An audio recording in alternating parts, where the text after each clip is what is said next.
अस्सलाम वालेकुम दोस्तों की हाल चाल है जनाब। तुसी वेख रहे हो अपना देश पंजाब टीवी ते मैं तुहाडा मेज़बान मोहम्मद रदीम खरल।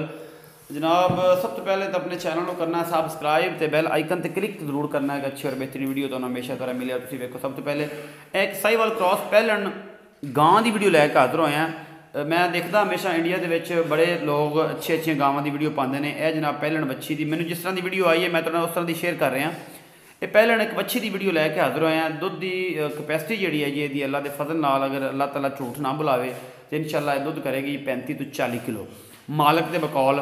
और जनाब साहिवाल का एक क्रॉस है। यह गां जो थोड़े सामने हाजिर लैके हाजिर होए हैं बहुत ही खूबसूरत है। इंडिया में बड़ी बड़ी अच्छी खूबसूरत जनाब गावां वेखण नूं मिलदियां ने।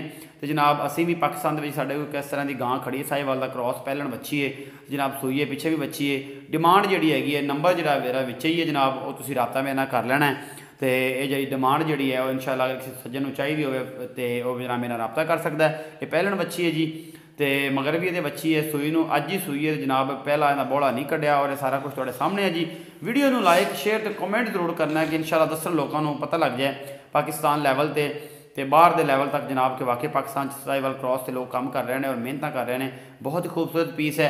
भरावां ने मेहरबानी करनी है भरावां ने वीडियो में शेयर भी करना है। एडर क्वालिटी तुसीं आप चैक कर लेनी बहुत खूबसूरत है। बहुत बड़ा हवाना है थब्बियां के हवाने ने पूरिया मरलियां दी वंडा ने और बेहतरीन कमाल का पीस अपना देश पंजाब टीवी जी। तो मैं वीडियो जिमें भी बनी है वो वास्ते माजरत है लेकिन वीडियो में शेयर जरूर करना है वीडियो में लाइक जरूर करना है और वीडियो अगर ट्रांसफर जरूर करनी है कि पाकिस्तान तक और पूरी दुनिया तक विखाया जाए कि लोग पाकिस्तान के साहिवाल क्रॉस से कम होना शुरू हो गया है। अपना बहुत सारा ख्याल रखना है। मिलांगे अच्छी और बेहतरीन वीडियो के नाल। अल्लाह निगहबान।